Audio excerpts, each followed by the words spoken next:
अच्छा, एक मेरी बात सुनिएगा। पाप मुक्त होने का मतलब ये नहीं होता कि हमने जो किया उसके जो दोष हैं वो खत्म हो जाएं और हम पवित्र हो जाएं। पाप मुक्त होने का मतलब है जो पाप हुआ है वो दोबारा ना हो, वो दोबारा ना बने, उसको पाप मुक्ति कहते हैं। पूर्व का नष्ट नहीं होगा, वो तो भोगना पड़ेगा आपको, लेकिन दोबारा ऐसा ना हो, इसको पाप मुक्त कहते हैं। ये मानवा पाप कृतस्तु सर्वदा सदा दुराचार रता विमार्गगा क्रोधाग्निदग्धा कुटिलश्च कामिनः सप्ताह यज्ञेन कलौ पुनन्ति ते। अब यहां कुछ पाप के नियम, पाप बताए हैं, ध्यान से सुनना। कौन कौन से? ये मानवा पाप कृतस्तु सर्वदा सदा दुराचार। एक पाप होता है दुराचरण। दुराचरण मतलब आप दूसरे को पाप करता हुआ देखते हो तो आपके मन में इच्छा होती मैं भी करके देखूं। किसी को धुआं उड़ाता देखते हैं तो सोचते हैं हम भी करके देखें, बढ़िया आनंद आएगा। किसी को गलत करता देखते हैं तो लगता, ऐसा मन में भाव आता है इसको अच्छा तो लग रहा होगा। ये दुराचरण पाप है। हम दूसरे को देख करके अपने आचरण में लाने का प्रयास करते हैं, वो दुराचरण पाप है। सदा दुराचार रता विमार्गगा। दूसरा पाप क्या है? बोले जिस मार्ग पर जाने से माता पिता गुरु आचार्य सबने मना किया फिर भी उस मार्ग पर चलते हैं। मार्ग मतलब वो क्रिया, वो सोच, वो व्यवहार जिसके लिए सबने रोका है, हम फिर भी जानबूझ के अपने सुख के लिए उसको करते हैं, वो दूसरा पाप है। क्रोधाग्नि दग्धा। तीसरा पाप क्या है? बोले भयंकर क्रोध में रहना। भयंकर क्रोध किसको कहते हैं? सब लोग ध्यान से सुनिए। भयंकर क्रोध किसको कहते हैं? कि इतनी सी बात पर भी इतना चिल्लाना, इतना लड़ना, बर्तन तोड़ रहे हैं, एक दूसरे का मूड पकड़ के मार रहे हैं, गालियां दे रहे हैं, बहुत अपशब्द बोल रहे हैं। एक तो ये भयंकर क्रोधी व्यक्ति में एक तो ये आते हैं। दूसरे कौन आते हैं? जो एक बात को लेके महीनों तक गुस्सा रहते हैं। आज भी गुस्सा है, कल भी गुस्सा है, परसों भी गुस्सा है, 1 महीना 2 महीना 6 महीना तक गुस्सा ही नहीं जा रहा है। अरे क्या बताएं, प्राण निकल गए लेकिन अपना क्रोध नहीं छोड़ा। ये भी भयंकर क्रोधी माने जाते हैं और ऐसे लोगों को भी पापी माना जाता है। संसार में कोई भी ऐसा नहीं है जो कुछ गलत ना करता हो, ये लिख लीजिएगा। सबसे गलतियां होती हैं और क्षमा करना ये आपका स्वभाव होना चाहिए। ठीक है, क्रोध करके हम कई बार सामने वाले को समझाते हैं कि भाई देख हम तुझसे नाराज हो रहे हैं, सुधर जा। लेकिन वो व्यक्ति बार बार क्षमा मांग चुका है, आपके सामने नतमस्तक हो चुका है, उसके बाद भी आप उसको क्षमा नहीं कर रहे हो, ये पाप है। शरण गए प्रभु ताहि ना त्यागा। विश्वद्रोह, गोस्वामी जी कहते हैं कि विश्वद्रोही यदि क्यों ना आ जाए, वो भी राम जी की शरण में जाता है तो राम जी उसको भी क्षमा कर देते हैं। हम आप जैसे कैसे लोग हैं? यहां सास बहू को इसलिए क्षमा नहीं कर रही है क्योंकि बहू ने दाल अच्छे से नहीं बनाई थी, इसलिए क्षमा नहीं। इतनी सी बात पे गुस्सा। पिता पुत्र को इसलिए क्षमा नहीं कर रहा है क्योंकि उसने जितने % बोले थे बेटा लेके नहीं आया, इसलिए क्षमा नहीं कर रहा है।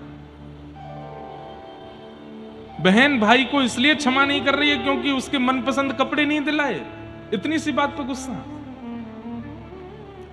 जीजाजी साले को इसलिए क्षमा नहीं कर रहे हैं कि जीजाजी आए थे तो पैर नहीं छुए, दोनों एक ही छुए, एक छुआ दूसरा नहीं। ऐसे भी जीजा होते हैं संसार में। इतनी छोटी छोटी सी बात पर नाराज होना और उस नाराजगी को बहुत लंबे समय तक रहना, रूठे रहें और महाराज क्रोध में भरे हैं, ऐसे लोग भी पापी माने जाते हैं, उनको भी नरक जाना पड़ता है। इसलिए मृत्यु आवे उससे पहले पहले सबको क्षमा कर दो। जिससे भी जो भी अपराध हुआ है आपकी नजरों में और आप उससे रूठे बैठे हो, आज लिस्ट बनाओ उसकी, कल से ही फोन घुमाओ, अच्छा ठीक है भाई छोड़ो, जो तुमने किया हम क्षमा करते। लेकिन हां, सामने वाले ने क्षमा मांगी हो तो ही। सामने वाला अपराध करके आपके पूरे घर को कलंकित करके या बहुत बड़ा कुछ गुनाह करके और उसके बाद भी चौड़ा बैठा तो क्षमा मत करो। लेकिन हाँ, सामने वाला एक बार क्षमा मांग चुका है, दीनता में आ चुका है, उसके बाद भी आप क्षमा नहीं करोगे तो आप पापी माने जाओगे। क्षमा करो। अब कई लोगों के प्रश्न आएंगे, मुझे पता है, महाराज जी क्षमा मांगने के बाद भी गलती करता है, फिर क्या करें?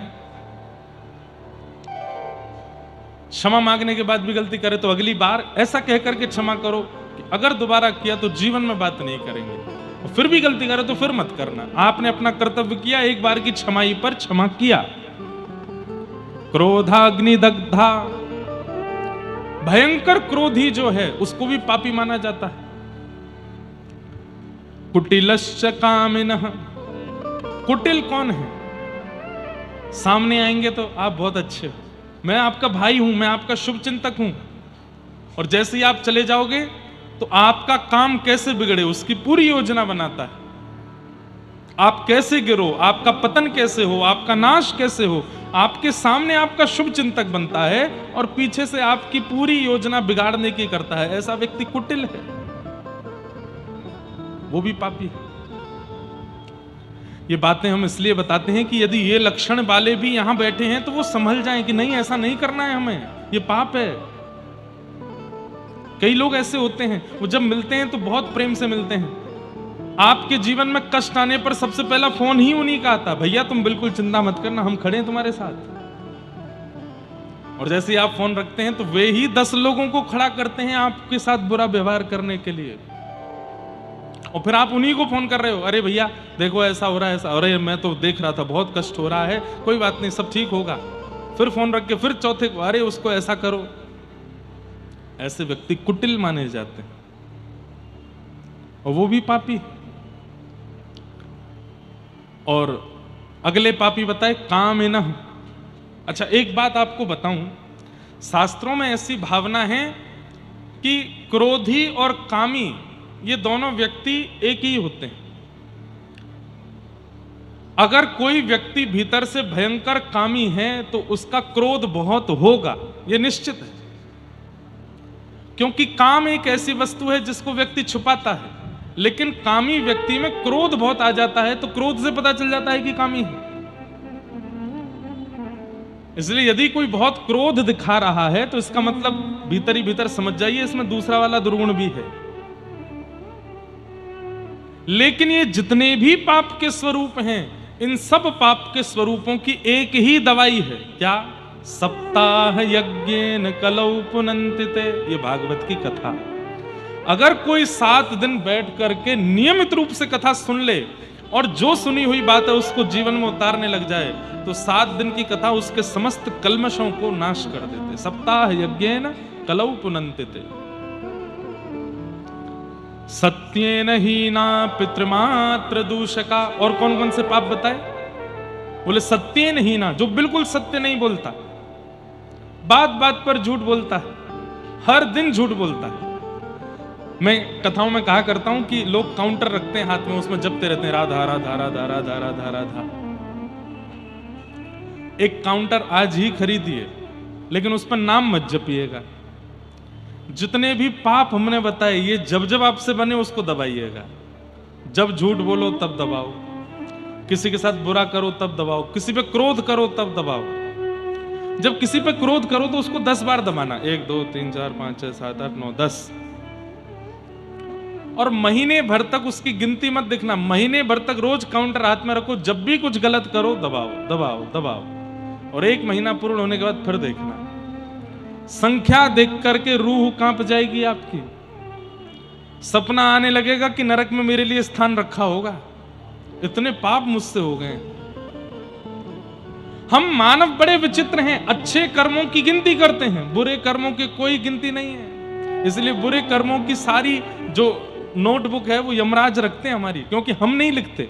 हम क्या लिखेंगे? गंगा जी कितनी बार नहाए, बद्रीनाथ कितनी बार जा चुके हैं, गिरिराज जी की हर महीना परिक्रमा लगाते हैं, राधा रमण राधा वल्लभ बिहारी जी में फूल बंगला बनवाते हैं, इतनी कथा करवा चुके हैं, इतने यज्ञ हुए हैं, शंकर जी पर हर सोमवार अभिषेक करने जाते हैं। ये सारी गिनतियां हमारी रहती हैं, लेकिन बुरे कर्मों की कोई गिनती नहीं है हमारे पास।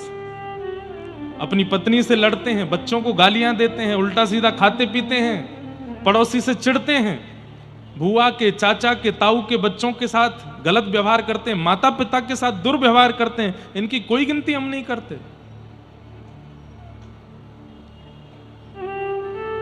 हमारे सूरदास इतने बड़े कवि और ठाकुर जी के सामने खड़े होके क्या कह रहे हैं? नेत्र नहीं है उनके पास। मौसम कौन कुटिल खल कामी, मौसम कौन कुटिल खल कामी, जो तन दियो ताहि बिसरायो, जो तन दियो ताहि बिसरायो, ऐसो नमक हरामी, ऐसो नमक हरामी, मौसम कौन कुटिल खल कामी, मौसम कौन कुटिल खल कामी। ये तो स्वरूप है कि जो भक्ति पथ पर होगा ना, उसके अंदर दीनता बहुत होगी, झुकना बहुत आता होगा उसको। मैं गिरिराज जी की दंडवती परिक्रमा कर रहा था कुछ साल पहले, तो हमारे गिरिराज जी में 3 बाबा हैं। सब लोग इधर देखो, ध्यान से सुनो। वो एक दूसरे का हाथ पकड़ करके 3 परिक्रमा लगाते हैं। 3 परिक्रमा गिरिराज जी की पर डे लगाते हैं। मतलब 24 घंटे में से कम 18 से 20 घंटे केवल परिक्रमा चलती है। 2 घंटे में स्नान करना, सोना, खाना, पीना, सब कुछ। 24 घंटे हैं, उसमें से 18 से 19 घंटे परिक्रमा और 3-4 घंटे में स्नान करना, सोना, खाना, सब कुछ। आज भी जब मैं दंडवती करता था तो पीछे से आ जाते थे और पीछे से मेरे चरण छूते थे। मैंने कि बाबा आप मुंह पे काय को पाप चढ़ाए करो, आप दिन भर में 3 परिक्रमा करते हैं, मतलब महीने की 90 परिक्रमा होती हैं आपकी गिरिराज जी की। आप चलते फिरते साक्षात गिरिराज जी हो, मेरे पाम काय कुछ हुए करो। तो नेत्र में आंसू भर लाते और बोलते, बंगाली थे ना, तो कहते तुम ही ब्रजवासी, तुम ब्रजवासी हो, हम पर देह हमारा ब्रज का नहीं है और तुम्हारा तो जन्म ही यही हुआ है। तुम नित्य परिकर हो ठाकुर जी के। व्रज में जो भी जन्म लेता है वो ठाकुर जी का ही सखा है, ठाकुर जी का। यत्र प्रविष्टो सकलोपि जंतु आनंद सच्चित घनताम उपैति। व्रज 84 कोष के भीतर जिसका जन्म हो जाता है वो सच्चिदानंद भगवान का ही स्वरूप है। इसलिए हम तुमको प्रणाम करते हैं। बताओ इतनी बड़ी सेवा करने वाले में कितनी दीनता। हम यहाँ महीना में 1 परिक्रमा लगा जाते हैं तो सबको बताते घूमते हैं, हर महीने गिरिराज जी जाता हूँ। धूप हो, ताप हो, बारिश हो, बादल हो, आंधी हो, तूफान हो, घर में कोई घटना हो, शादी हो, मैं गिरिराज जी नहीं छोड़ता महाराज जी, हर महीने जाता हूँ। 1 परिक्रमा का अभिमान आ जाता है। वो 3-3 परिक्रमा पर डे लगाने वाले क्या कह रहे हैं? हम ब्रजवासी नहीं, तुम ब्रजवासी, इसलिए तुम्हारी चरण रज अपने माथे से लगाते। ये दीनता। एक बात याद रखिएगा कि आप कथा सुनने लगे हैं, तिलक लगाने लगे हैं, मां नाम करने लगे हैं, सत्संग करने लगे हैं, ठाकुर जी की घर में सेवा करने लगे हैं और दीन नहीं बन पाए हैं, तो केवल कोरा नाटक कर रहे हो, आडंबर कर रहे हो, और या फिर ऐसा कह लो ठाकुर जी स्वीकार नहीं कर रहे हैं तुमको, क्योंकि वे स्वीकार करेंगे तो झुक जाओगे, दीन हो जाओगे। सब महान है, मैं अति दीन हूं, ऐसी भावना चित्त में आने लगेगी। कभी कभी हमको कथा करने से भी डर लगता है, क्योंकि कथा कराने वाले आयोजक में भी कई बार अभिमान आ जाता है। इतनी बड़ी कथा मैंने कराई, इतने लोगों को ज्ञान मैंने दिलवाया, इसलिए मैं बोलता रहता हूं, इसका भी अभिमान मत करना। मान नहीं, दीनता।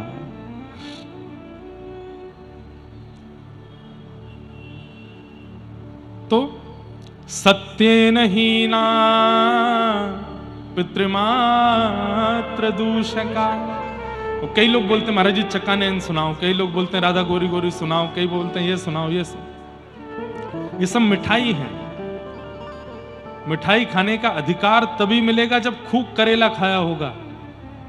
मिठाई खाने का अधिकार तभी मिलेगा जब शरीर में शुगर लेवल नॉर्मल होगा, और उसके लिए ज्ञान रूपी करेला आपको खाने पड़ेंगे। इसलिए हम कथा में पहले ऐसी योजनाएं, ऐसी भावनाएं, ऐसी सब चीजें सिखाते हैं कि आप मन बुद्धि चित्त से ऊपर उठ जाओ, तब गाओ जगन्नाथ चकानयन, तब गाओ राधा गोरी गोरी, तब गाओ ऐसो चटक मटक सो ठाकुर। नृत्य करने की स्थिति, कीर्तन करने की स्थिति तब आवेगी। कीर्तन, जहां पर ठाकुर जी की कीर्ति गाते गाते हम तन से ऊपर उठ जाएं, वो कीर्तन है। इसलिए ये कथाएं ध्यान से सुना कीजिए, ये समझना बहुत जरूरी है। माता पिता से द्रोह करने वाला बालक, उसको भी नरक जाना पड़ता है। कई मेरे पास पत्र आते हैं, हमारी माताजी ऐसा व्यवहार करती हैं हमारे साथ, हमारे पिताजी ऐसा व्यवहार करते हैं। अब कहां तक कहें हम। आजकल युवा बहुत कथा सुनने लगे हैं। ऐसे ऐसे युवाओं के पत्र आए हैं कि आप यदि पढ़ लेंगे तो आपकी रूह कांप जाएगी। एक बालक कानपुर का, वो छुप छुप के मेरी कथा सुनने आता है। एक दिन मैं कहीं से जा रहा था तो बहुत रोया। मैंने उसको एकांत में बुला के पूछा क्या बात है। बड़ी मुश्किल से 10 मिनट पानी वानी पी के तब उसने बताया कि महाराज जी मैं पढ़ने में बहुत अच्छा हूं, सब कुछ बहुत अच्छा है। मैंने पिताजी को बोल भी दिया कि मैं जॉब करूंगा, आप जैसा कहोगे वैसा रहूंगा, मुझे महीने में एक कथा सुनने जाने दिया करो। इस बात से वो इतने नाराज हो गए, मेरी उनसे थोड़ी लड़ाई हुई, कथा में जाने दिया करो, नहीं माने। तो मैंने कहा अब क्या हुआ। बोले कल रात में सो रहा था तो मेरा उन्होंने तकिए से मुख दबा दिया। मैंने कहा ये पिता नहीं कर सकते। वो कसम खा के बोला, बोले मेरे पिताजी ने ऐसा किया, मैं क्या करूं। हमने उसको एक ही बात समझाई। मैंने कहा भैया देखो, वैसे तो ऐसा पिता कर नहीं सकते, लेकिन श्रीमद् भागवत जी प्रमाण देती हैं जब हिरण्यकश्यप अपने पुत्र प्रहलाद को मारने की पूरी योजना बना सकता है, तो आज के माता पिता तो कलयुगी हैं, वो भी कर सकते हैं। लेकिन श्रीमद् भागवत जी इस बात का भी प्रमाण देती हैं कि प्रहलाद जी ने अपने पिता का त्याग नहीं किया।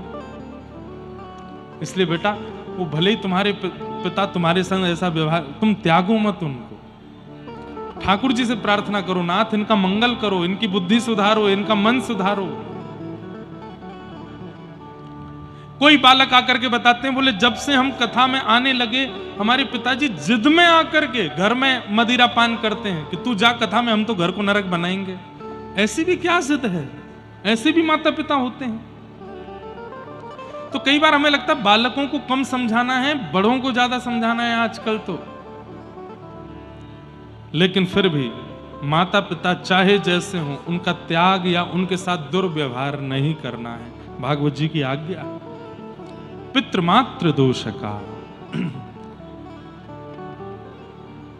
इस प्रकार पापों में रमे हुए लोग यदि भागवत जी का श्रवण करते हैं और नियमित रूप से श्रवण करते हैं, एक आसन पर बैठ करके जो कही गई बात है उसको मनन चिंतन करके जीवन में लाना प्रारंभ करते हैं, तो सप्ताह यज्ञेन कलौ पुनन्तिते, 7 दिन में ही उनका पवित्र होना निश्चित है। धुंधुकारी महादुष्ट हो गया, माता पिता के साथ दुर्व्यवहार करने लगा। एक दिन माताजी ने कुआं में कूद करके प्राण त्याग दिए धुंधुकारी के कारण, और पिताजी घर छोड़ करके वन में चले गए। तब वहां पर गोकर्ण जी ने उनको ज्ञान उपदेश किया। ये 2 श्लोक समझने हैं आपको, कैसे भी समझने हैं, ध्यान से सुनिएगा। घर से परेशान, पुत्र से परेशान आत्मदेव जी वन में बैठे हैं, और तब गोकर्ण जी महाराज उनको ज्ञान उपदेश करते हैं। क्या कह रहे हैं? देहे स्थिमां सरुधिरे भीमतिं त्यजत्वं, जाया सुतादिषु सदा ममतां विमुञ्च, पश्यानिशं जगदिदं क्षणभङ्गुनिष्ठं वैराग्य राग रसिको भव भक्ति निष्ठ। ध्यान से सुनो। देहे स्थिमां सुरुधिरे भिमतिम त्यजत्वम। हमारे जीवन में दुख के दो ही कारण हैं। यहां बैठा हर व्यक्ति जो भी दुखी है, अब जो भी दुखी है का मतलब यह नहीं है कि यहां पर कम लोग दुखी हैं, सब दुखी हैं। कोई खुश नहीं है। किसी से अगर आप एकांत में, किसी भी राह चलते व्यक्ति को एकांत में ले जाकर के बोलो, भैया तुम सुखी हो, कोई दुख तो नहीं? नहीं भैया है, दुख तो है। काय बात से दुखी हो? इस बात से दुखी है। कोई तन दुखी, कोई मन दुखी, कोई धन बिन रहत उदास, थोड़े थोड़े सब दुखी, सुखी कृष्ण के दास, सुखी राम के दास, सुखी व्रज के दास। सब दुखी हैं संसार में, कोई प्रसन्न नहीं है। हर व्यक्ति के पास एक कहानी है और उसे लगता है मेरी कहानी से ज्यादा खतरनाक किसी की नहीं है, सबसे खतरनाक मेरी कहानी है।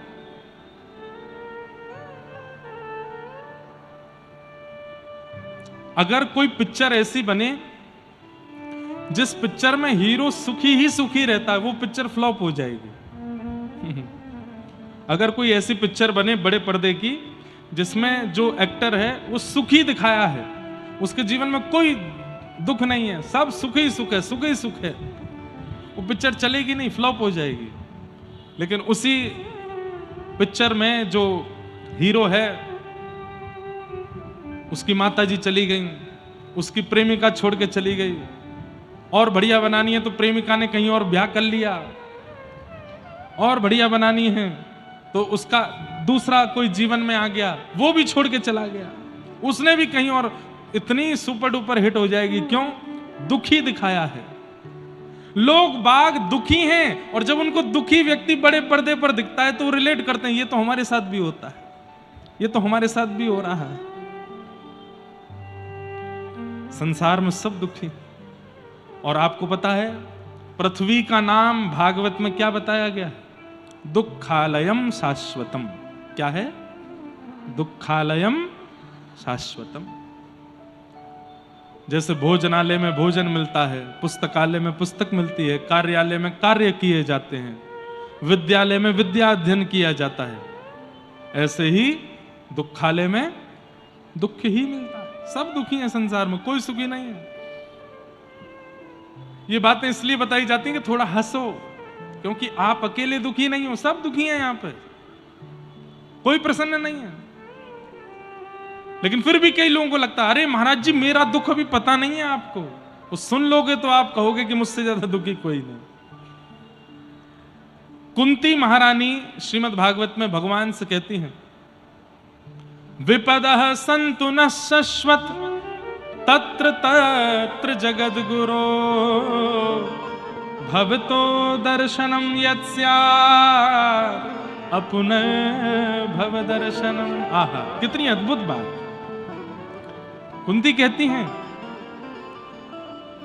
हाथ में लग जाना, सिर में दर्द हो जाना, धन का चले जाना, पुत्र का चले जाना, पति का चले जाना, पत्नी का चले जाना, परिवार का नष्ट हो जाना, मन चाही वस्तु ना मिलना, ये विपत्तियां नहीं हैं।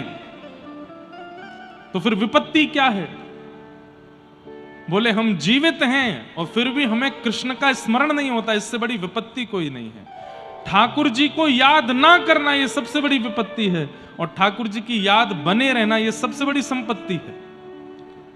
चाहे मेरे जीवन में कैसी परिस्थिति आ जाए, लेकिन मेरा चित्त कभी राधा रमण जी का चिंतन छोड़ता नहीं है, तो मैं सबसे बड़ा धनवान हूं। लेकिन जीवन में आने वाली एक परिस्थिति भी अगर ठाकुर जी को विस्मृत कर देती है, ठाकुर जी को भुला देती है, यह सबसे बड़ा दुख है कि मैं ठाकुर जी को भूल गया।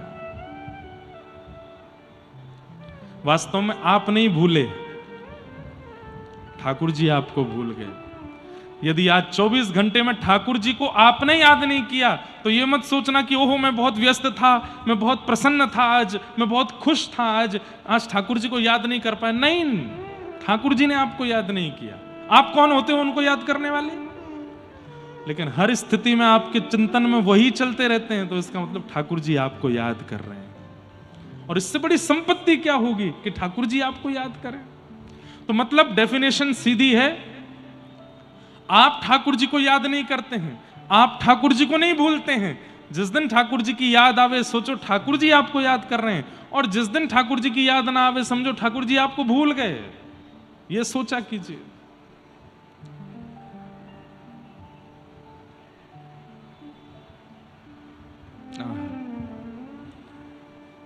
हमारे जीवन में दुख के दो ही कारण हैं, ध्यान से सुनिएगा। सब लोग इधर देखिए, बहुत ध्यान से सुनिए। और एक बात बताएं, कथा ना मौन रह करके सुना कीजिए। केवल कीर्तन और भजन गाने के अधिकार, अगल बगल वाले से ना बात करनी है, कोई आके कुछ बोले तो इशारा करो, बोलो नहीं, मौन रह के कथा सुनो। मौन से मनन बनता है, चिंतन। हम कथा से 1 घंटा पहले 1 घंटा बाद मौन रहते हैं, कुछ नहीं बोलते।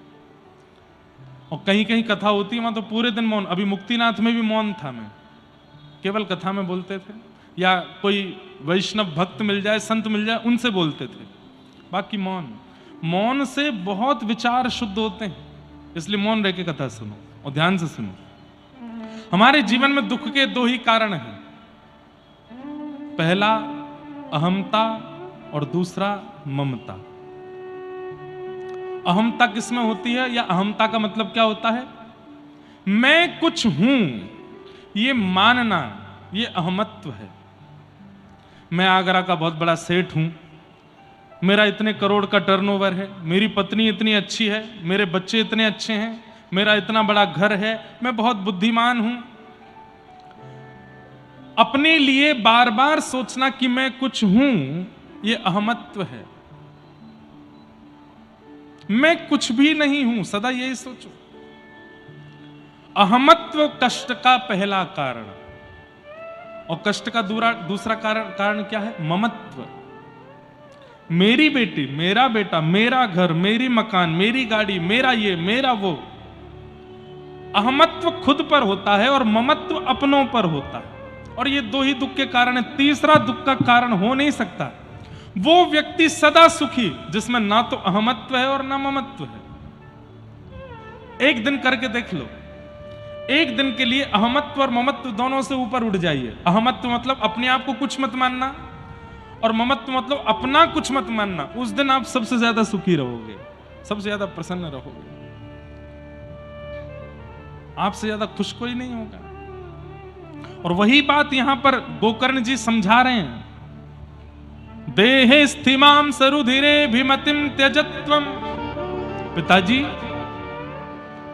दुख का पहला कारण अहमत्व। अपने देह में, ये देह काय का बना है?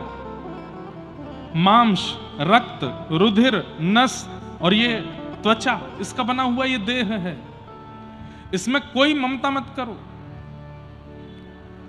अपने ऊपर अभिमान करने का अधिकार आपको तभी है कि ये देह आपकी मानता हो।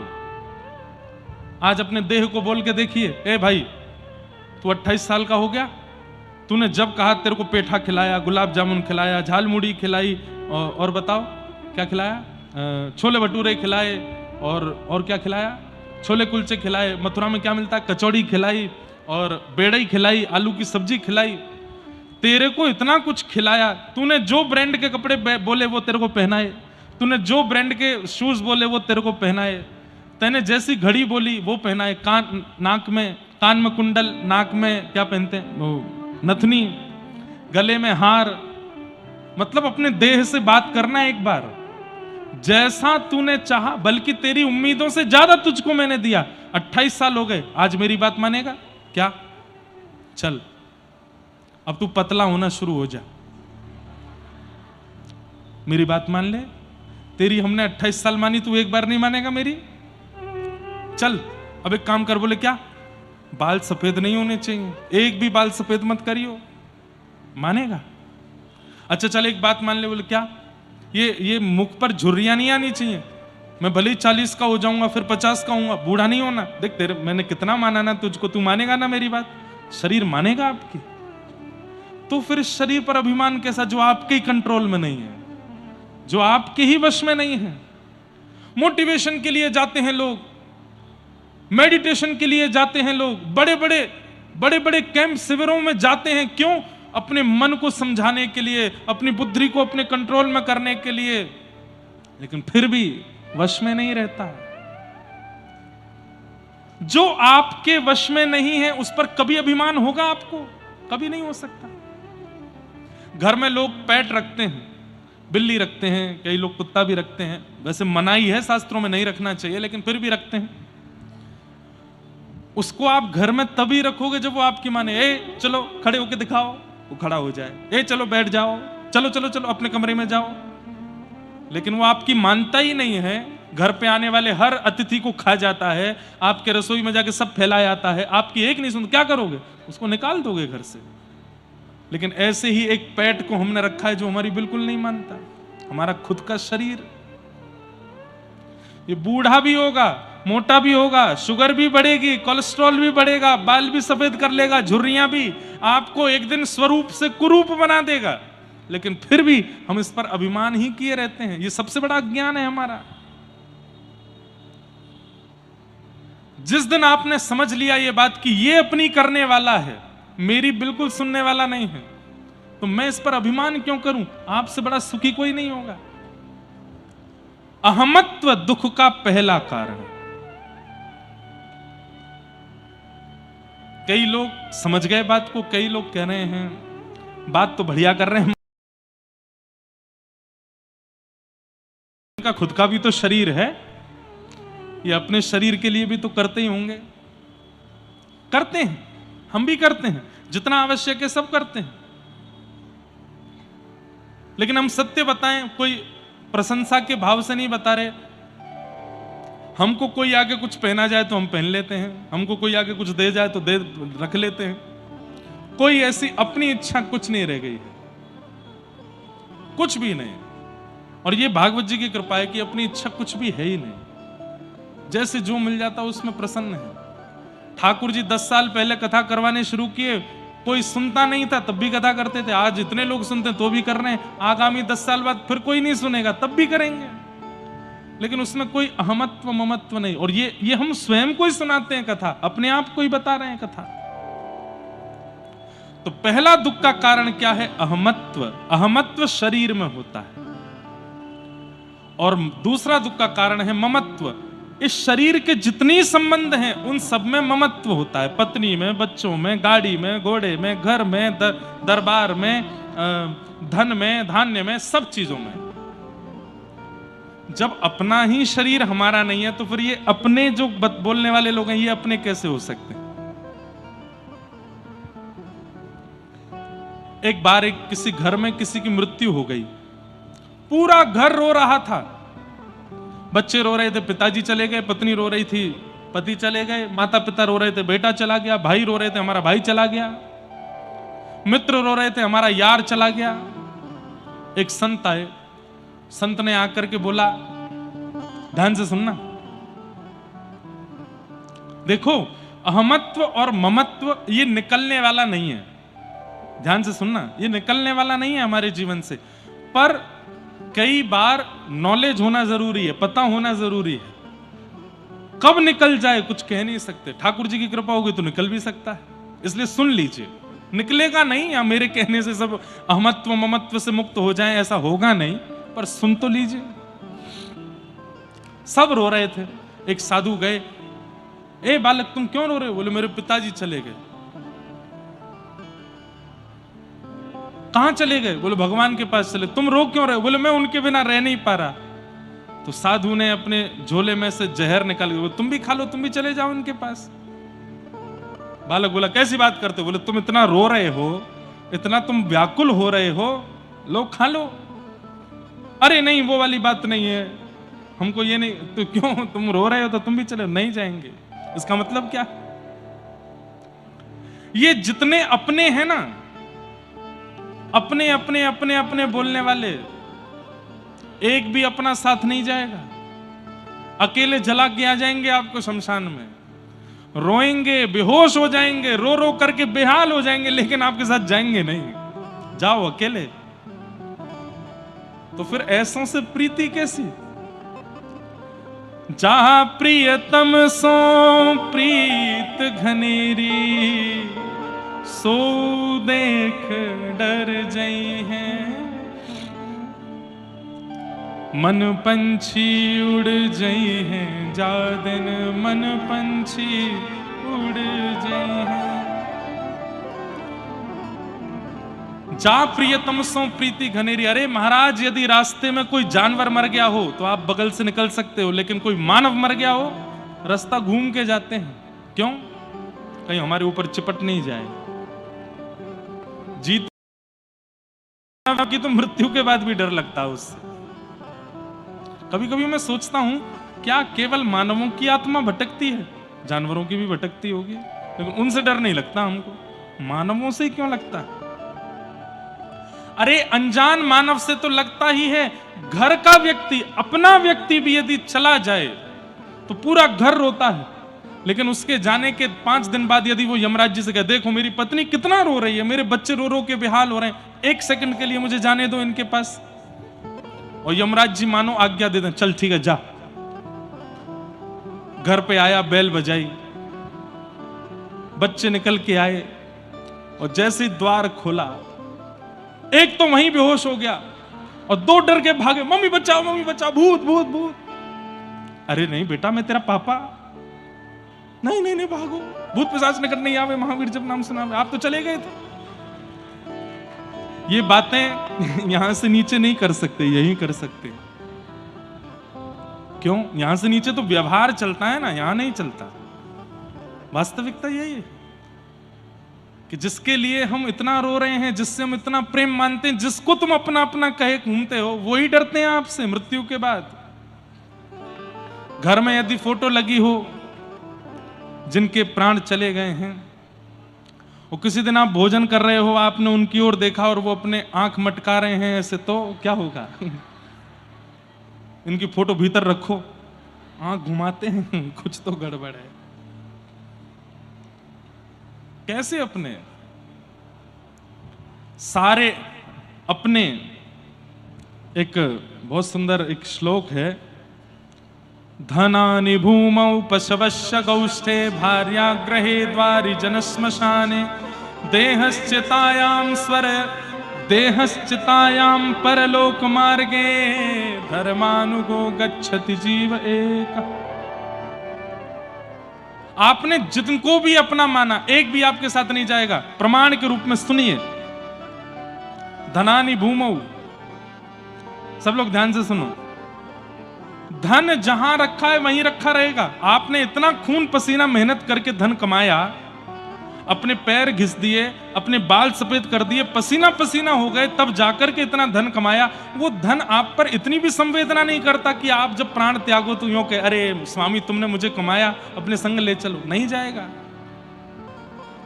जहां है वहीं रखा रहेगा। धनानि भूमौ पशवश्य गौष्ठ, इतनी महंगी गाड़ियां लेकर के आए, नारियल फोड़ करके उस पर क्या स्वस्तिक बना करके, मुहूर्त दिखवा करके, उसके लिए गराज बनवाया घर में। उन गाड़ियों को सोचना चाहिए, स्वामी जा रहा है, हम भी इसके साथ चले जाएं। नहीं जाएंगी, खड़ी रहेंगी चुपचाप, मेंटेनेंस लेती रहेंगी अपना। आप कहोगे महाराज जी ये तो निर्जीव लोगों की बात कर रहे हो, धन और गाड़ी। जीवितों की बात करो तो जीवितों की बात सुनो। भार्याग्रहे द्वारी, पत्नी 7 जन्म तक साथ रहूंगी आपके, पर कहां तक जाती है? केवल घर के द्वार तक, उसके आगे वो भी नहीं जाती। भार्याग्रहे द्वार जनश्मशाने, आपको अपना कहने वाले आपके भाई मित्र बंधु सखा चाचा ताऊ जितने भी हैं, वो भी केवल शमशान तक जाएंगे। आप कहोगे महाराज जी ये सब लोग तो संसार में आकर के मेरे बने, पर ये देह तो मां के गर्भ में भी मेरे साथ था, ये तो मेरे साथ आगे जाएगा ना। तो देहश्चितायाम, देह भी केवल चिता तक जाएगा। अग्नि लगाते ही जल करके यहीं भस्म हो जाएगा, कहीं नहीं जाएगा, देह यहीं रहेगा पृथ्वी पर। तो आपके साथ गया कौन? जीवन में जितना हरि नाम गाया, राधा नाम गाया, कृष्ण नाम गाया, गोपाल नाम गाया, भगवान नाम गाया, वो नाम प्रकट होकर के आपके साथ आगे की यात्रा पर जाएगा। धर्मानुगो गच्छति जीव एक, आपके द्वारा किया गया भगवद स्मरण, आपकी चिता में अग्नि लगने के बाद आपने जितने कर्म किए हैं अच्छे, जितने भी भगवान नाम गाए हैं वो सब नाम रूप ही प्रकट हो जाएंगे और वो आपकी आगे की यात्रा पर साथ जाते हैं। सीधी बात, अंत में साथ क्या जाता है? हमारे कर्म जाते हैं। बुरे किए होंगे तो बुरे जाएंगे, अच्छे किए होंगे तो अच्छे जाएंगे। पर अच्छे बुरे कर्मों से भी ऊपर उठ करके बात है, इधर देखो, यहां देखो, यहां देखो, यहां देखो, भगवान नाम, भगवान नाम साथ जाएगा।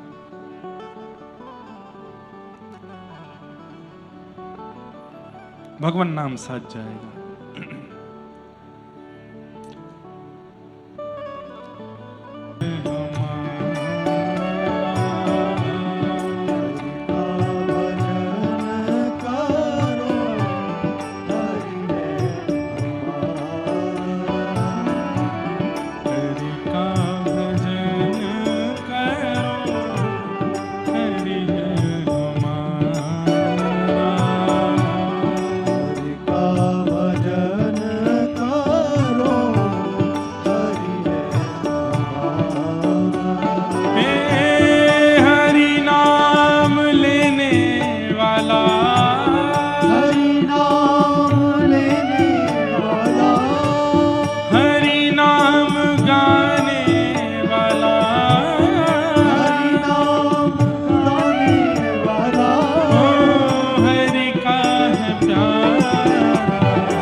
भक्ति यही योग,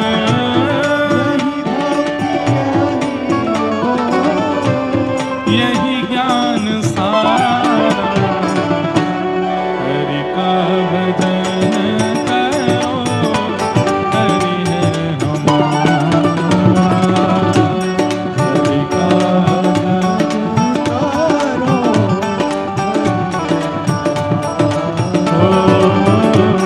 हरि का भजन करो, हरि है हमारा।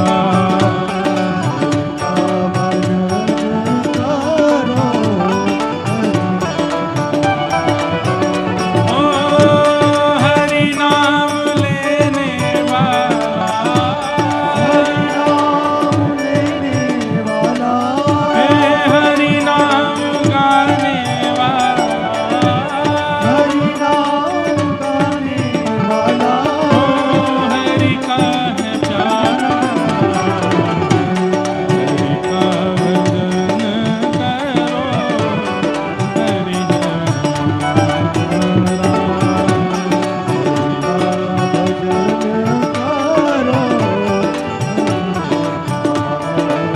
हे भजो राधे राधे गोविंद गोविंद,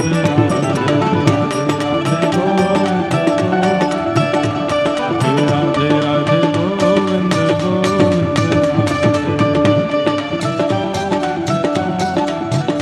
हरि गोविंद राधे गोपाल राधे, गोविंद राधे गोपाल राधे, हरि गोविंद राधे गोपाल राधे, हरि गोविंद राधे गोपाल राधे, हे भजो राधे राधे गोविंद गोविंद राधे, राधे राधे गोविंद गोविंद राधे, ओ हरि गोविंद राधे गोपाल राधे, हरि गोविंद राधे गोपाल राधे, हरि गोविंद राधे गोपाल राधे, हरि गोविंद राधे गोपाल राधे,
हरि नाम गाने वाला, हरि नाम गाने वाला, हरि का है प्यारा,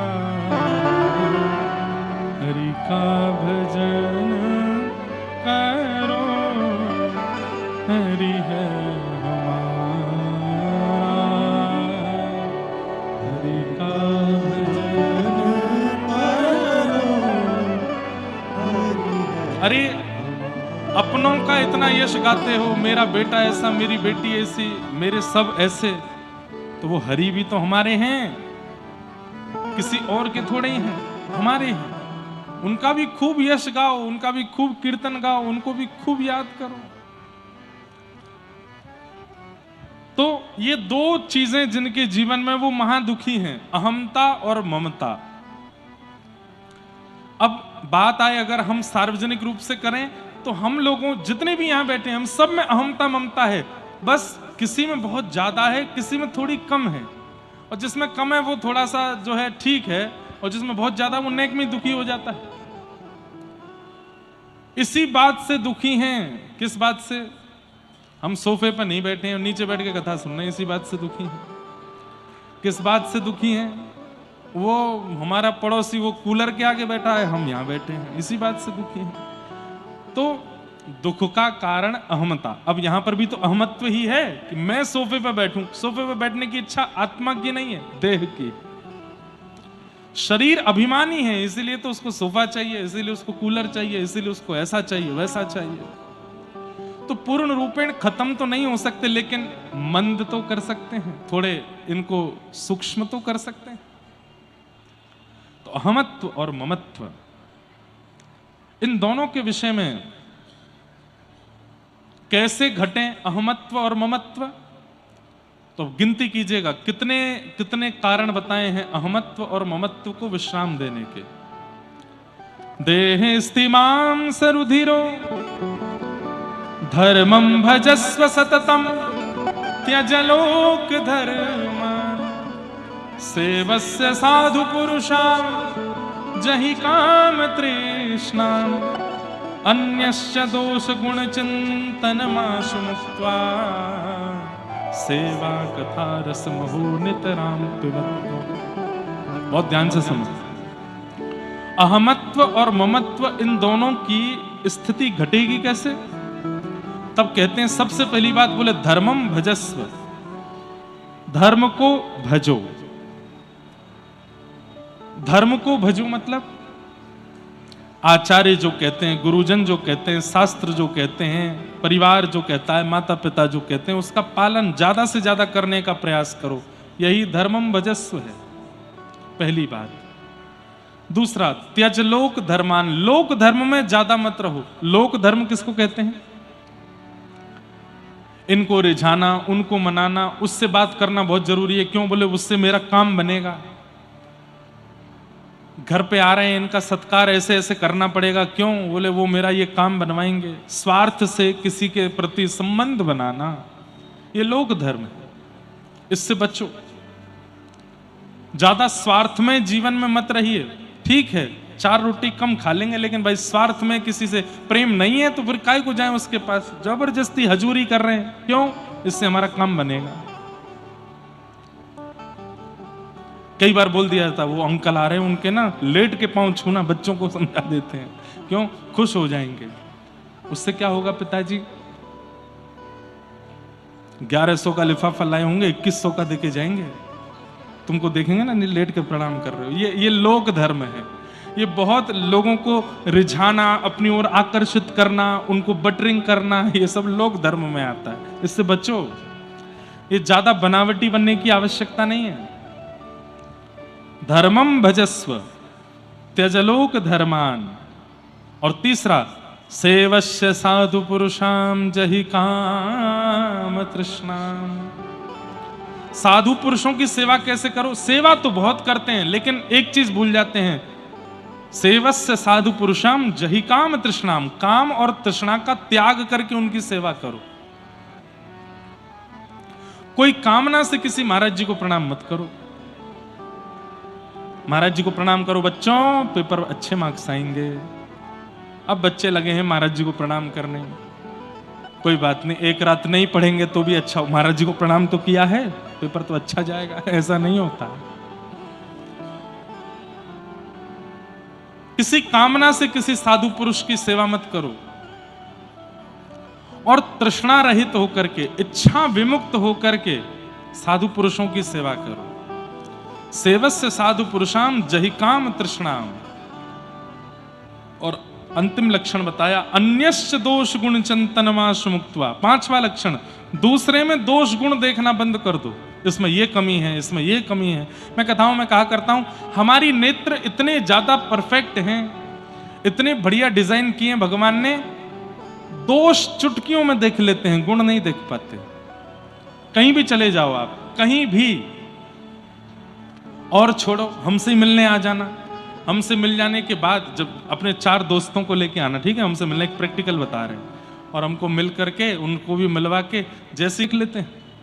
परिवार के लोग अपने बेटे के लिए लड़की देखने जाएं, तो लड़की देखते ही, लड़की वालों से मिलते ही जैसी गाड़ी में बैठते हैं, माता पिता पीछे वाली सीट पर, बुआ फूफा, जैसी लड़की के घर से निकलते हैं तो आगे से पिताजी सबसे पहले पूछें, हाँ भाई क्या रही, तो फिर बगल से माताजी बोलती हैं, बाकी सब तो ठीक है, लड़की के पाम बहुत बड़े हैं। दोष कितनी जल्दी देख लेते हैं। बुआ जी बोले, अरे नहीं नहीं, तुमने कान नहीं देखे उसके, कान भी ऐसे ही थे। फूफा जी बोलेंगे, वो सब तो ठीक है, समोसा बढ़िया था। पिताजी बोलेंगे, नहीं नहीं, चाय भी बढ़िया थी। उस व्यक्ति में गुण नहीं दिखा है।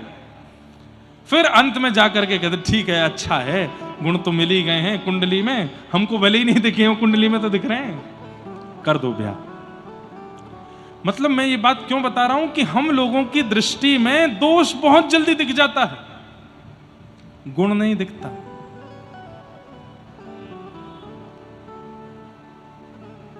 लेकिन आप जब कंठी पहनने लग जाते हैं, एकादशी करने लग जाते हैं, कथाएं सुनने लग जाते हैं, शास्त्राज्ञा गुरु आज्ञा के प्रति पालन करने लग जाते हैं, भक्ति मार्ग भक्ति पथ को स्वीकार कर लेते हैं, फिर क्या होता है?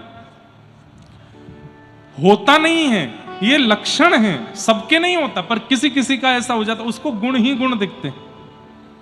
किसी व्यक्ति की लाख बुराइयां की गई हों, लेकिन वो सामने आके खड़ा हो जाए तो हम लोग क्या कहते हैं, भाई तूने उसकी इतनी बुराई की, लेकिन मुझे तो उसमें ये अच्छाई दिखी। सब में अच्छाई दिखने लग जाना, सब में गुण दिखने लग जाना, यह भी भक्ति का स्वरूप है। अन्यस्य दोष गुण चिंतन माशु मुक्त्वा। अहमता और ममता से बचना चाहते हैं तो यह भी एक 5वां लक्षण है, दूसरे में दोष देखना बंद कर दो। और फिर अंतिम लक्षण क्या है? बोले सेवा कथा रसमहो नितराम पिबत्वम्। ठाकुर जी की सेवा करो और कथा का नित्य पान करो, नित्य सेवन करो, नित्य कथाएं श्रवण करने लग जाओ। अहमत्व और ममत्व दोनों को बैलेंस करने के लिए ये 6 लक्षण हैं हमारे जीवन में आने चाहिए। इस प्रकार श्री गोकर्ण जी महाराज अपने पिताजी को ज्ञान उपदेश करते हैं। इस प्रकार महात्मा का प्रथम सर्ग और द्वितीय सर्ग पूर्ण हुए। अब हम भागवत जी के प्रथम स्कंद में प्रवेश करते हैं। जन्माद्यस्य तोन्वयादितरतः चार्थे स्म विज्ञस्वराट् तेने ब्रह्म हृदय आदि कवये मुह्यन्ति यत्सूरयः तेजो वारि मृदाम यथा विनिमयो यत्र तृषगो मृषा धाम्ना स्वेन सदा निरस्तकुहकं सत्यं परं धीमहि। भागवत जी में 3 बार सत्य की वंदना है, प्रारंभ में, मध्य में और अंत में। प्रारंभ में सत्यम परम धीमहि, मध्य में सत्यात्मकम त्वाम शरणम प्रपन्नाः और अंत में भी सत्यम परम धीमहि। 3 बार सत्य को वंदन किया गया है। सत्य कौन है? जिसका कभी अंत ना होता हो उसको सत्य कहते हैं। जो हमेशा अपनी सत्ता में रहता है उसको सत्य कहते हैं। ना मैं सत्य हूं, ना आप सत्य हो, ना ये पंडाल सत्य है, ना ये संसार सत्य है, ना दिखने वाली कोई भी वस्तु सत्य नहीं है। ठाकुर जी सत्य हमेशा थे, हमेशा हैं, हमेशा रहेंगे, वही सत्य है। पर यहां सत्य के साथ एक उपसर्ग लगाया गया, क्या? परम सत्य। तो परम सत्य क्या है? तो आचार्य चरण कहते हैं कि ठाकुर जी सत्य हैं और भगवान का नाम परम सत्य है। नाम परम सत्य है। नाम परम सत्य क्यों है? भगवान बाद में आते हैं, नाम पहले आ जाता है। कल की अवतार अभी तक हुआ नहीं, लेकिन नाम पहले ही आ गया है। ऐसे ही कृष्णा अवतार जब हुआ तब हुआ, उससे पहले घोषणा पूरे विश्व में हो चुकी थी कि भगवान का द्वापर में अवतार होने वाला है। बोले कौन सा? कृष्णा अवतार। त्रेता में राम अवतार होगा बाद में, लेकिन पहले ही घोषणा हो चुकी है। कौन? रामावतार। नाम ठाकुर जी से भी ज्यादा बलवान है। क्यों?